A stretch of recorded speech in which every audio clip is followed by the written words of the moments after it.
Dans l'actualité ce soir, l'opposition politique burkinabé a tenu parole. Elle a mobilisé ses militants ce 3 juillet dans les rues de Ouagadougou et dans plusieurs villes du pays. Des marches pour dénoncer la malgouvernance et exiger du gouvernement burkinabé plus d'action dans la lutte contre le terrorisme. Pour le chef de file de l'opposition politique, Edi Komboibo, il faut que Kosiam entende le peuple burkinabé. Ambiance et réaction à Ouagadougou et à travers le pays à suivre dans ce 20h. Et dans ce 20h, le gouvernement burkinabé qui travaille toujours à rétablir la confiance entre l'exécutif et les populations d'une part, et d'autre part faire le bilan des actions du gouvernement dans le pays. Hier, dans le centre-sud, les échanges ont permis d'exposer les actions entreprises pour le développement de la région en particulier. Quels sont les secteurs visés par cette rencontre? On en parle dans ce journal. Et dans ce journal, l'orpaillage dans le BAM et à Kongoussi, une aubaine économique pour les populations, surtout pour les jeunes de la localité. Certains sont parvenus à tirer parti du précieux métal jaune, comme vous le verrez dans cette édition. Et dans cette édition, inquiétude en Afrique face à un risque de nouvelle vague de la pandémie du Covid-19 portée par le variant Delta. Certains pays décidé d'établir de nouvelles mesures pour freiner les contaminations. Bonsoir et ravi de vous retrouver. Mais pour commencer, à la faveur des journées de redevabilité de l'Assemblée nationale qui se tiennent à Bobo-Dioulasso, une séance de dédicace de 2 ouvrages publiés par l'Assemblée nationale. Le premier ouvrage traite des questions du parlementarisme et du développement et le second est présenté sous forme de recueil des discours du président de la 7e législature. Le film de la dédicace avec Abdelaziz Yadibou. Remonter dans le temps pour s'abreuver à la source de l'histoire du Parlement du Burkina, jadis Haute-Volta, et explorer les jalons posés par les grandes figures qui l'ont animé, c'est bien possible à travers les pages de cet ouvrage. Un livre pensé et édité par l'Assemblée nationale elle-même sous l'impulsion de son président actuel, Alassane Balassa Kandé. Fidèle à son intitulé « Le parlementarisme du développement », l'ouvrage de 262 pages met un point d'honneur sur les lois votées, les actions, les réalisations et les perspectives de la 7e législature. De par la captivité de ces pages et illustrations, le document fait mention spéciale aux icônes politiques qui ont marqué de leur empreinte la vie de la représentation nationale, dont le défunt président Salifou Diallo.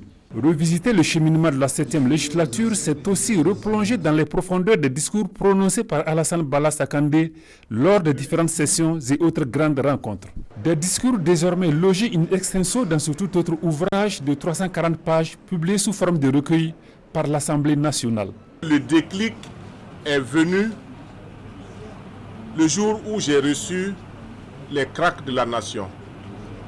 Et il y a eu une petite fille du nom de Dao Fatoumata. Ce jour qui m'a posé tellement de questions, si bien qu'après je me suis posé la question de savoir pourquoi ne pas transcrire sur des documents ce que nous avons fait pour les générations futures.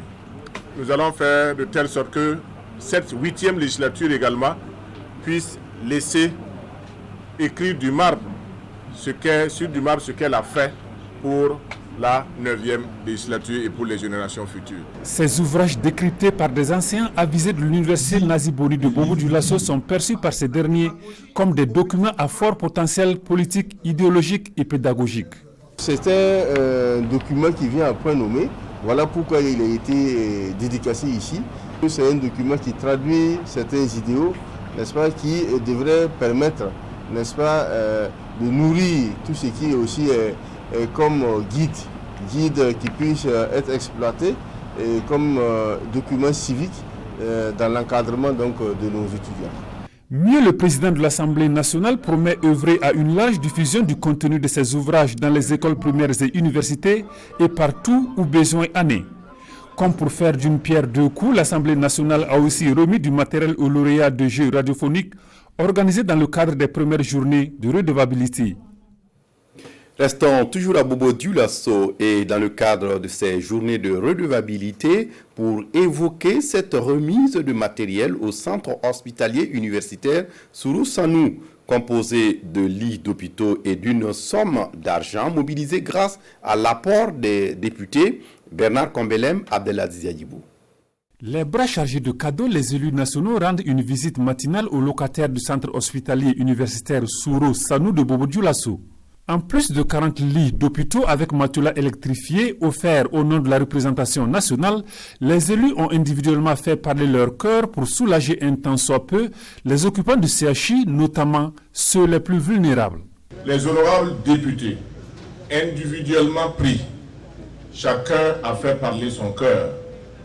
Dans ces émoluments, dans ces indemnités, ils ont choisi à l'unanimité, ils ont décidé à l'unanimité chacun de mettre à disposition la somme de 200 000 francs par député. Et ça, c'est une contribution volontaire pour la région des Hauts-Bassins. Et multiplié par 127, nous sommes à 25 400 000 francs que nous ajoutons à ces 40 000. Un élan de solidarité accueilli à bras ouverts par le personnel soignant et les premiers responsables du centre hospitalier universitaire. Il s'agit d'un don de grande valeur. Les 40 lits seront extrêmement utiles pour la structure. Nous voulons déjà vous rassurer que ce matériel sera effectivement utilisé à bon escient et que ça va servir aux patients. Le don également en finance qui a été ajouté. Nous allons regarder ce qui peut être fait pour que les personnes qui ont le plus besoin puissent vraiment bénéficier de ce don-là. Outre ses missions constitutionnelles, le Parlement met à profit ses partenariats et relations diplomatiques pour œuvrer aux côtés du gouvernement pour le plein épanouissement des populations. Et pour être complet sur ce sujet, les députés ont effectué ce 3 juillet une visite au barrage de Samandeni. L'objectif étant de voir le travail qui reste à faire sur place. Le président de l'Assemblée nationale promet avoir un regard favorable sur les aménagements agricoles à réaliser pour que ce barrage puisse profiter au mieux aux populations du Grand Ouest du Burkina. Kassoum Milogo, Saturnin Ismaël Paré. Bala Sakandé et son équipe au barrage de Samadeni. C'est l'une des activités au menu des journées de redevabilité de l'Assemblée nationale dans les hauts bassins. Une visite de terrain qui permet aux députés de faire non seulement le constat des réalisations, mais aussi de toucher du doigt les difficultés existantes.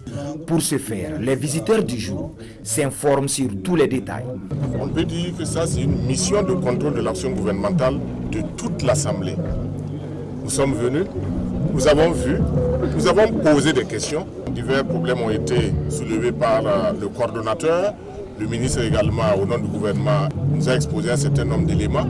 Donc ça nous permet aussi pour les budgets à venir de regarder et de pouvoir décider en toute connaissance de cause. Où nous-mêmes, nous pouvons prendre des initiatives à notre niveau pour voir comment nous pouvons accompagner pour que cette réalisation-là puisse connaître son terme. Cette visite de la représentation nationale à Samandeni a tout son sens, dans la mesure où c'est une occasion de plaidoyer en vue d'accélérer la réalisation des différents aménagements agricoles prévus. Toute chose qui permettra au barrage d'être un véritable pôle de croissance. Parce qu'aujourd'hui, si vous voyez, à Samandeni, nous avons 21 000 hectares, au Sourou, 30 000 hectares, à Bagré, 30 000 hectares. Tout ça avec le financement que nous faisons, 1000 hectares, 2000 hectares, 3000 hectares, ça ne peut pas nous permettre de pouvoir produire plus et d'inverser la tendance. Aussi, notre plaidoyer est que nous puissions mobiliser des partenaires techniques, des partenaires financiers qui vont nous accompagner. Aujourd'hui, nous avons quand même fait des plaidoyers concernant en tout cas surtout la sécurisation du barrage. Nous avons demandé un minimum de 200 millions quand même pour avoir en tout cas les moyens, le matériel logistique quand même pour la gendarmerie, la police et les services des eaux et forêts. Bala Sakandé rassure que son équipe travaillera à consentir les efforts afin que le barrage de Samandeni réponde au mieux aux aspirations des populations. Pour lui, c'est en cela que cette infrastructure pourra jouer pleinement son rôle dans la relance économique du Grand Ouest. On en vient à présent à l'actualité à la une ce soir. L'opposition politique burkinabé a maintenu sa manifestation ce 3 juillet pour un soutien aux forces de défense et de sécurité, mais aussi aux volontaires de défense de la patrie. Exiger aussi davantage d'engagement pour le retour de la paix et de la sécurité au Burkina Faso. Il est vrai que le contexte est marqué par des attaques qui sont d'une gravité extrême et pour le chef de file de l'opposition politique Edi Komboibo, il faut que Kosiam entende le peuple burkinabé. Salif Belem, Nyarkiteda. Munis de drapeau, ils répondent à l'appel du chef de file de l'opposition politique burkinabé. C'est un appel pour dire non à l'aggravation de la situation sécuritaire au Burkina. Pour se faire entendre, les manifestants ont investi les rues de la capitale contre ce qu'ils qualifient de 5 ans de tâtonnement, d'hésitation et de mauvaise gestion de la crise sécuritaire. L'opposition réitère sa disponibilité pour discuter de toutes les questions relatives à la sécurité de notre pays et appelle donc à l'organisation urgente des assises nationales sur la sécurité. Mais d'ores et déjà, au regard des conséquences socio-économiques dramatiques du terrorisme, l'opposition politique réclame dans l'urgence la dotation conséquente des forces de défense et de sécurité en matériel adéquat, notamment des aéronefs capables d'opérer une vision aérienne nocturne.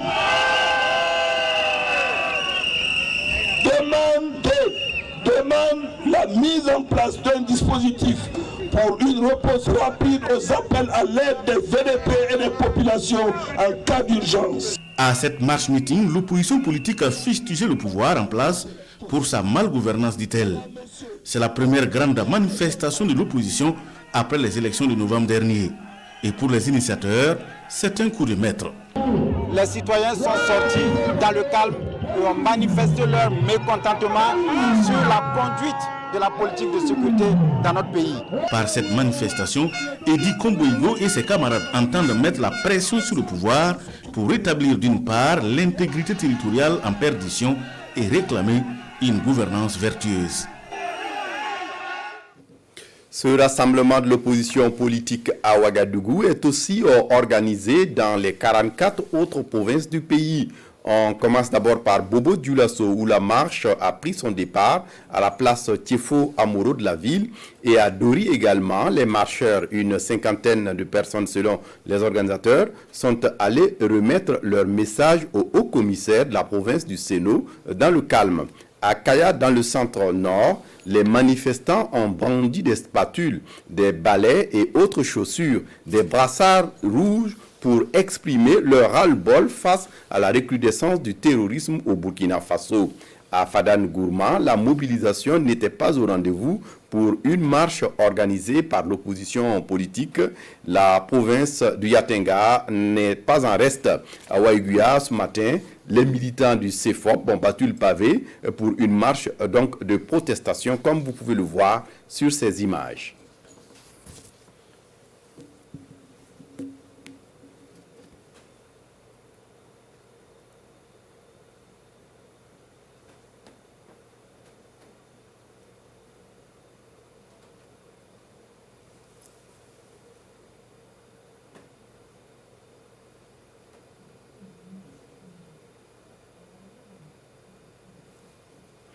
Autre actualité dans ce journal, une conférence à l'allure d'un exercice de redevabilité pour le gouvernement burkinabé. Hier à Manga, dans le centre-sud, 4 ministres étaient au rapport sur le bilan de leurs actions. Une conférence régionale qui a permis d'exposer sur les actions entreprises pour le développement du Burkina Faso. Explication Lassina Ouattara et Christine Koulibaly. L'exercice est celui de la redevabilité et il est ici mené par une délégation gouvernementale forte de 5 membres. Tour à cette tribune, chaque ministre est passé faire le point de l'action gouvernementale avec une halte sur celle concernant la région du centre-sud. Et c'est Zéphirin Diabré qui donne le ton. Après avoir exposé la vision du président du Faso, il dresse la typologie des problèmes de réconciliation au Burkina et leur complexité, puis donne la feuille de route pour aller vers une réconciliation véritable. Sur le plan de la justice, la bonne nouvelle est l'ouverture prochaine du tribunal de grande instance de Pau et la rénovation en vue du palais de justice de Manga. Au département de l'eau et de l'assainissement et celui des ressources animales et halieutiques, des acquis mais aussi des perspectives. Nous avons réalisé en 2020 175 forages neufs, 37 forages réhabilités, 32 AEPS ou postes d'eau autonomes neufs, 54 latrines dans les écoles et centres de santé, 12 latrines publiques, 10 082 latrines familiales et 548 puisards, le tout pour un coût estimé à 369 millions. Un certain nombre de barrages ont été réceptionnés en 2020. Il s'agit du barrage du PLC dans le Bazéga. Les travaux sont achevés et réceptionnés. De Guidissi dans le Bazéga toujours, plus précisément dans la commune de Doulougou. Travaux achevés et réceptionnés. Nous allons poursuivre les actions déjà engagées par le département et également par les partenaires, avec le FODEL qui entrevoit construire des parcs de vaccination et des forages, et le MODEM qui est un projet qui compte construire des biodigesteurs, le PADLB, le complexe de parcs de vaccination mixte, le PACAO pour la construction de minerie, également la deuxième phase du projet régional d'appui au pastoralisme. Cette dynamique de communication de proximité est bien appréciée par les forces vives de la région du Centre-Sud. Pour elles, ce cadre d'échange permet d'avoir l'information de source et de créer un climat de confiance entre gouvernés et gouvernants. Si vous ne faites pas la bonne communication, ceux qui font la mauvaise là supplantent et donnent de mauvaises idées.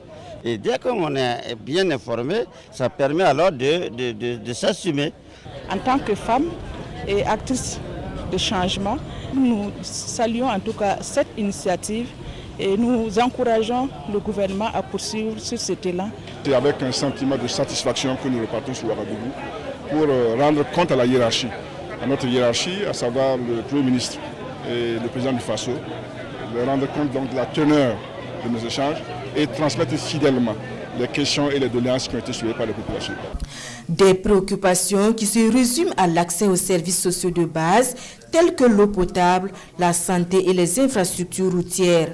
Des propositions ont également été faites à cette rencontre pour la conduite de la réconciliation nationale et pour l'amélioration de la situation sécuritaire. Le forum Génération et Égalité a pris fin ce vendredi 2 juillet. Durant 3 jours, les acteurs ont échangé autour de nombreuses questions concernant l'égalité des genres masculins et féminins. Les associations féminines et la société civile participantes au forum se sont dites satisfaites entièrement de la rencontre. De nombreuses leçons ont été donc tirées et il s'agissait surtout d'un besoin de changement et de renaissance. Nyarkiteda. 2030, période choisie pour faire de l'égalité entre les femmes et les hommes une réalité. C'est ce qui ressort du forum Génération Égalité tenu du 30 juin au 2 juillet 2021 à Paris sur les droits des femmes. Les femmes des 13 régions du Burkina ont suivi les travaux depuis Paris par visioconférence. La première chose que je dois souligner, c'est l'unité de vision. Sur tous les continents dont des représentants se sont exprimés durant ces 3 jours, que ce soit à Paris, que ce soit même au Burkina, puisque nous avons reçu également des pays voisins, l'unité de vision est là.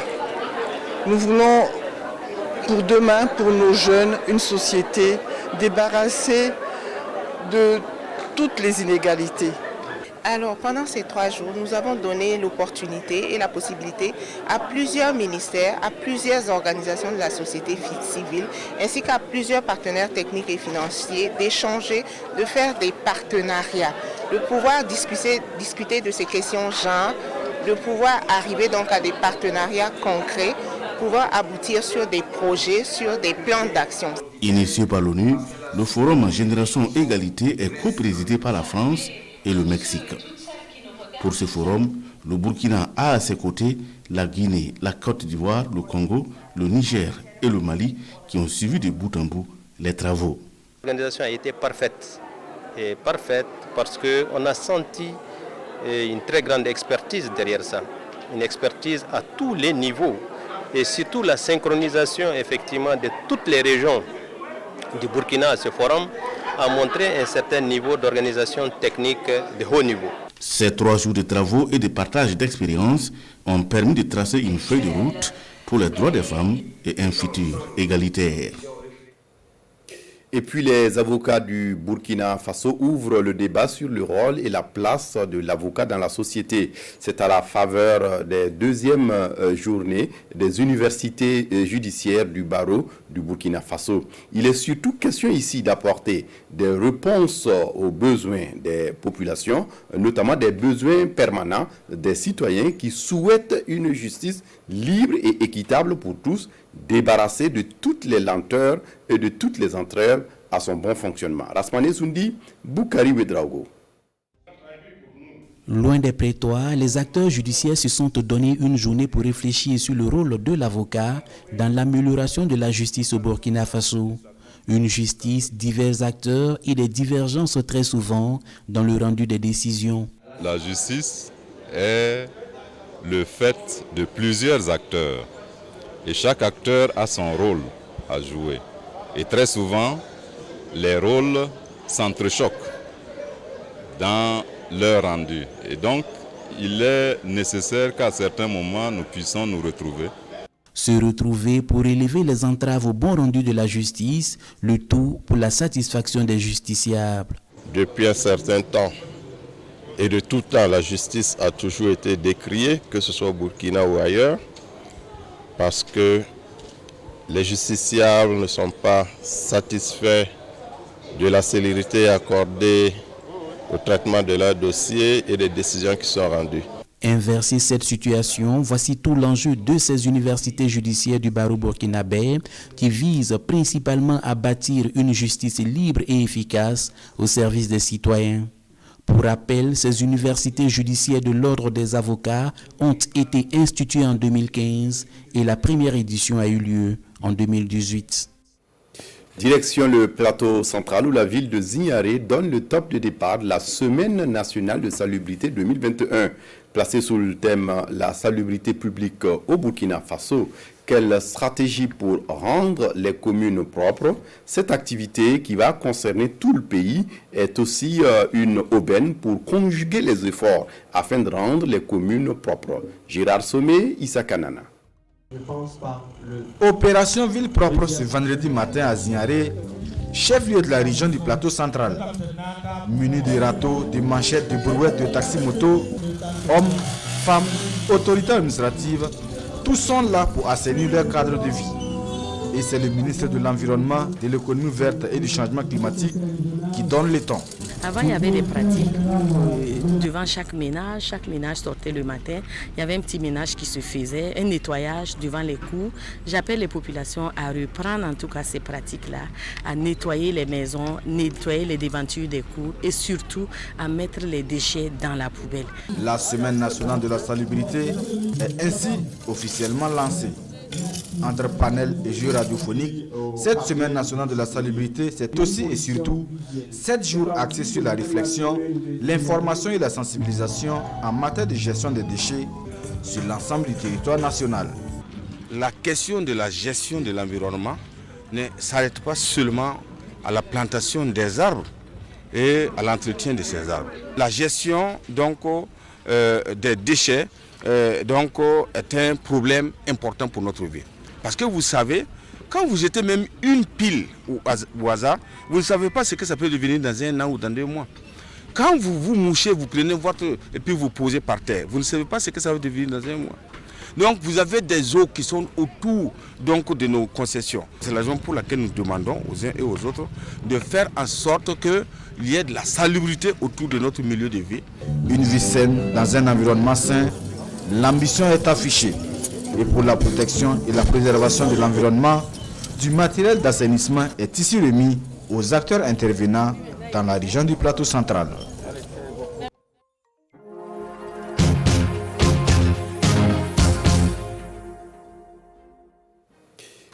dans la rubrique Une semaine à l'orpaillage dans le BAM et à Kongoussi, une aubaine économique pour les populations, surtout pour les jeunes de la localité.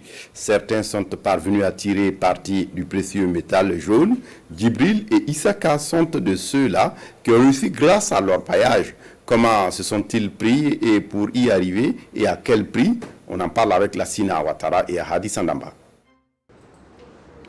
Il est 7 h du matin et c'est l'heure pour Djibril Niampa de se rendre au travail. Comme chaque matin, il fait le tour des sites d'orpaillage en vue de s'imprégner des nouvelles de ses trous. Il est dans le métier depuis son enfance.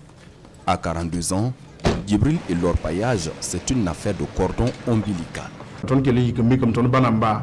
L'orpaillage est une question de famille chez nous.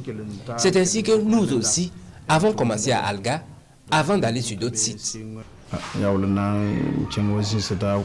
Il a commencé par le bas de l'échelle. D'abord pour ses frères, ensuite pour lui-même. C'est ainsi qu'en 2009, Djibril obtient plusieurs dizaines de millions de francs CFA. Et la première des choses, il réalise un forage au profit de son village Alga dans la commune rurale de Bourzanga. Nous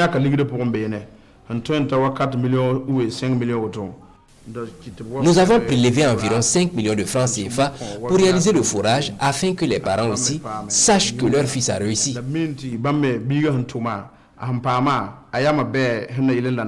Lui aussi a commencé par le bas de l'échelle.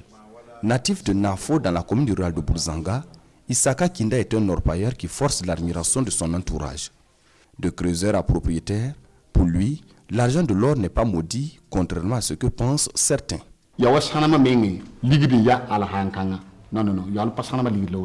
Tout dépend de l'utilisation que vous en faites. L'argent de l'or est le même que pour les autres activités. Si tu investis mal, tu n'en profiteras pas. Ce n'est pas Djibril qui dira le contraire. Lui qui, avec cet argent, va s'offrir d'abord un toit, ensuite acquérir d'autres trous et enfin investir dans l'immobilier. À son actif, plus d'une centaine d'employés permanents et plusieurs autres œuvres au profit de sa communauté. J'ai déjà réalisé 2 logements pour enseignants, curé le marigot du village, construit des mosquées. J'ai aussi réparé l'ambulance de Bourzanga qui était sur cale depuis longtemps à environ 2 millions de francs CFA. Tout comme Djibril, Issaka également a beaucoup investi dans le social. Ce sont des mosquées, des appuis et dons au centre de santé et école de la zone. Désormais, nos 2 orpailleurs explorent le terrain du commerce pour plus de rentabilité. Ali Zungrana a abandonné quant à lui l'enseignement pour s'adonner à l'exploration minière. Ce n'est pas seulement l'ambition de faire fortune, mais c'est aussi le souci de devenir un entrepreneur qui force aujourd'hui l'admiration. Ahadi Sandamba. Les ampoules, c'est eux qui doivent changer. Un nouveau jour se lève pour Ali Zungrana. Au bout du fil, un de ses employés. Il donne des instructions pour résoudre une panne de climatiseur dans l'une de ses maisons en location. Des coups de fil par-ci, des visites terrain par-là et des voyages sur les différents sites d'orpaillage. C'est le vécu quotidien de Ali ici à Kongoussi depuis qu'il est dans les affaires. Instituteur de formation, Ali a abandonné la CREA en 2011 après seulement 3 années de fonction. Avant, quand tu avais la fonction publique, c'est comme si c'était une garantie pour la vie. Mais au fil du temps, on a vu que ce n'était pas ça. Donc je suis parti. Un départ qui avait suscité beaucoup d'inquiétudes au sein de la famille, notamment sa femme qui n'a cessé de lui faire la morale. Mais Ali ne changera pas d'avis. Il s'en tient à sa décision. Mieux, il va prouver à la famille qu'il a fait le meilleur choix. Il va donc se consacrer uniquement à l'exploration minière. À l'enseignement, ce que j'ai gagné, aujourd'hui peut-être que je gagne le triple ou plus. Donc je ne regrette pas. Parce que ce que j'ai aujourd'hui, peut-être que si j'étais à l'enseignement, je ne pourrais pas l'avoir.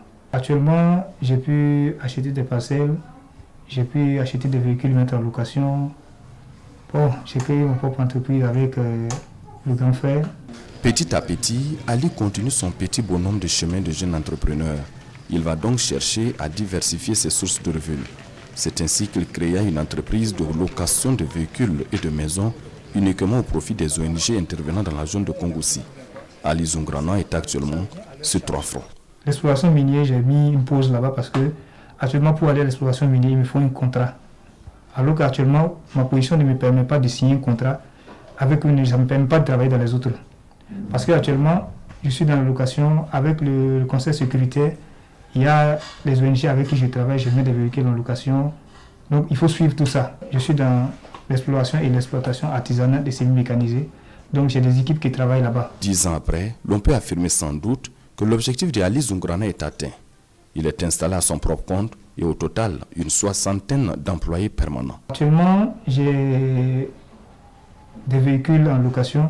On a des chauffeurs dans les différentes ONG qui conduisent les véhicules là-bas. On a au moins 12 véhicules. Maintenant, au niveau de l'exploitation artisanale, là-bas, j'ai au moins 3 trous sur lesquels les gens travaillent. Au moins sur chaque trou, on a plus de 15 personnes qui travaillent sur chaque trou.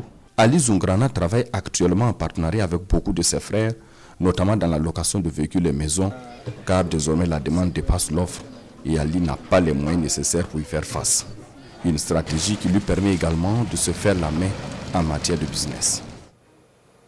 Après Kongoussi, direction Gawa, où on évoque la sortie officielle de la première promotion des éducateurs de la petite enfance, entièrement formés dans les instituts régionaux de formation des personnes de l'éducation ex-ENEP.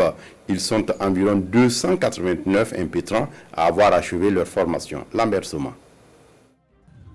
Forte de 289 personnes, Résilience, c'est le nom de cette première promotion des éducateurs de la petite enfance entièrement formés dans les instituts de formation des personnels de l'éducation de Gawa et Lumbila. Elles ont toutes réussi à leur examen après 2 ans de formation. C'est déjà me réjouir de ce que l'Institut national de formation des personnels de l'éducation a formé, donc 289 donc, éducateurs de la petite enfance. Il faut dire aussi que par le passé, la quarantaine que nous recrutions était formée donc, dans l'école de formation des cadres moyens en travail social.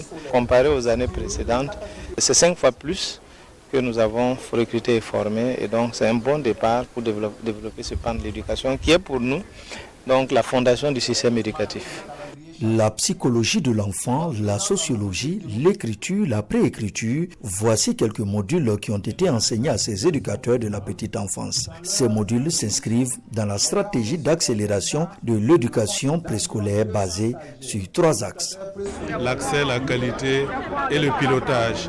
L'accès, c'est comment faire en sorte que l'éducation préscolaire puisse s'étendre sur tout le Burkina Faso.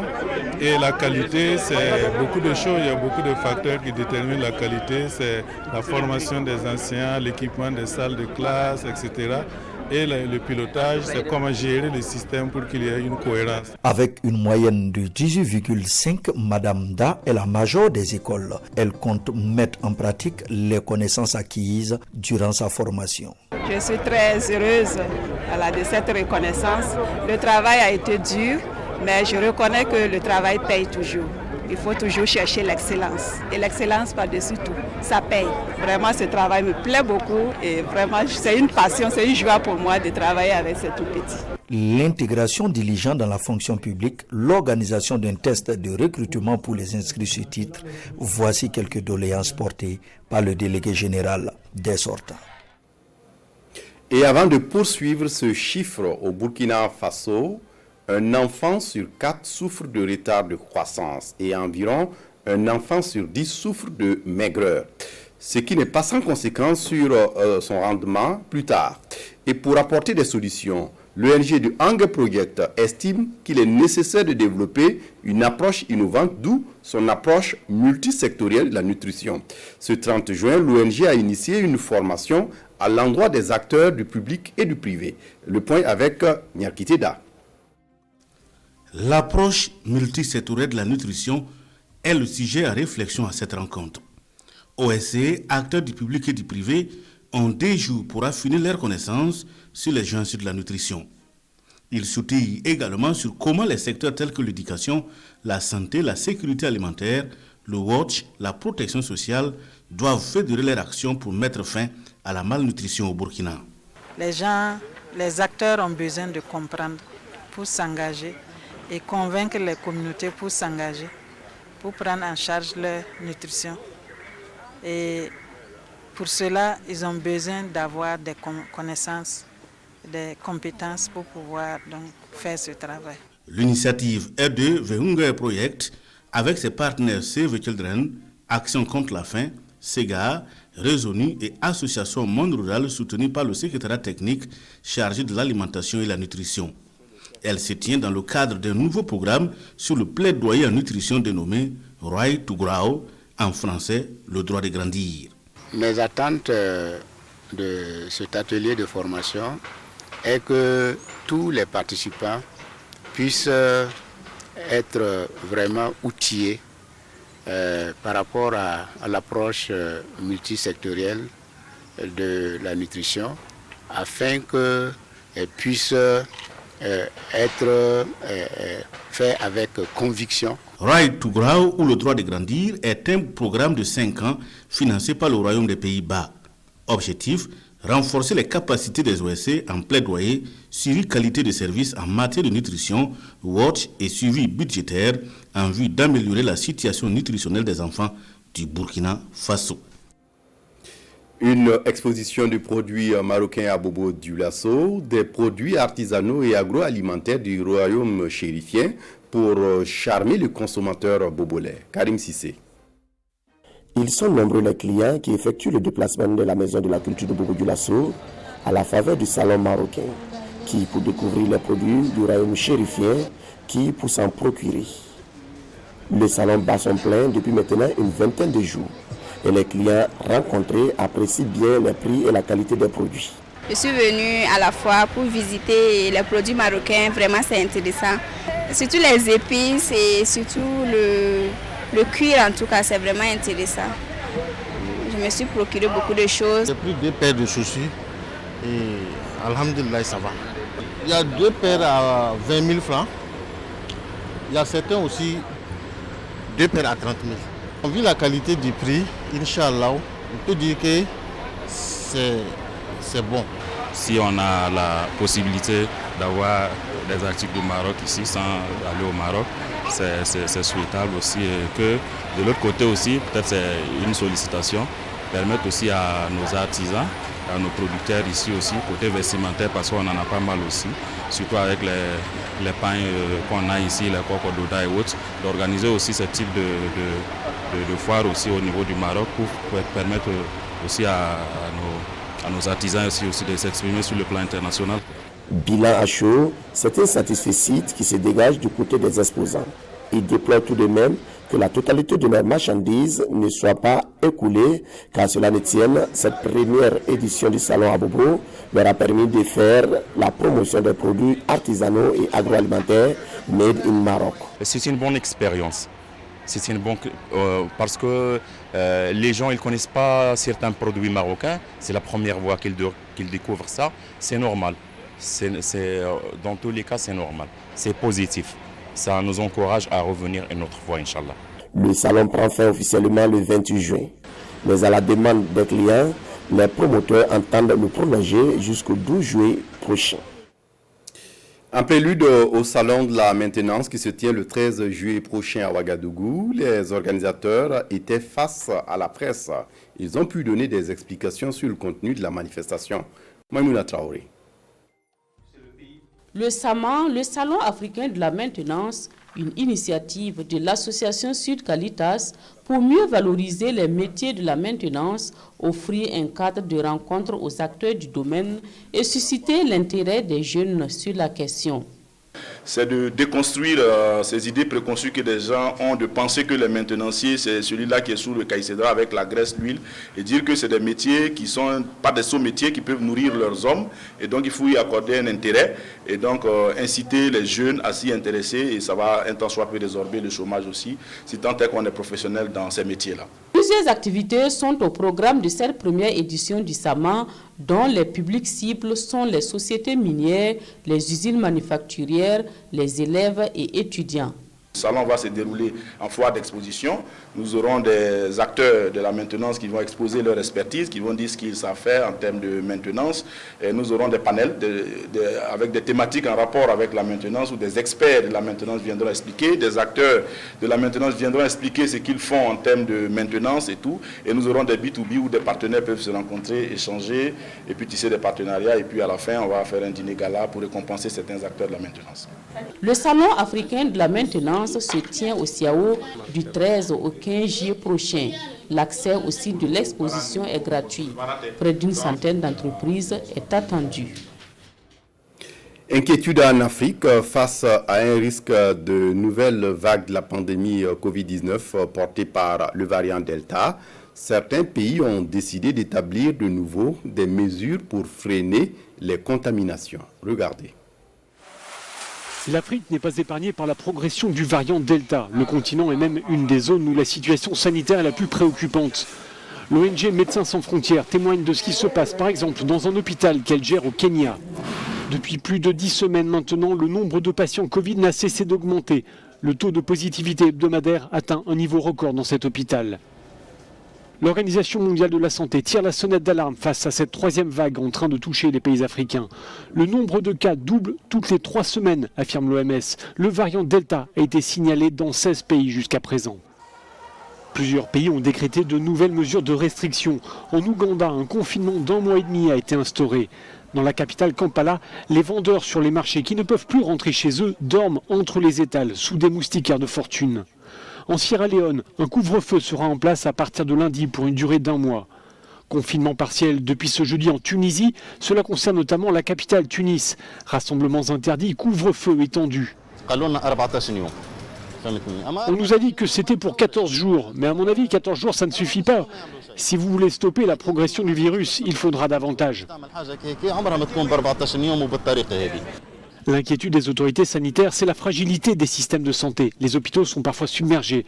Alors ici, comme ailleurs, les espoirs reposent sur la vaccination. Problème, les vaccins sont loin d'être aussi accessibles qu'en Europe ou aux États-Unis. À ce jour, sur le continent, seulement 15 millions de personnes sont entièrement vaccinées. C'est à peine plus d'1% de la population africaine. Le président sud-africain a récemment tapé du poing sur la table. On ne peut pas continuer à compter sur des vaccins fabriqués en dehors de l'Afrique, car ils ne viennent jamais, ils n'arrivent jamais à temps, et les gens continuent de mourir. Et de plaider pour la fabrication de vaccins sur le sol africain. Une première étape a été franchie avec la mise en place en Afrique du Sud d'un centre de transfert de technologie pour des vaccins à ARN messager. D'après l'OMS, qui appuie cette initiative, il faudra compter entre 9 et 12 mois pour que des vaccins sortent d'usines sud-africaines. C'est tout pour ce journal. Merci de votre attention. Très bonne suite de programmes sur la RTB. Au revoir.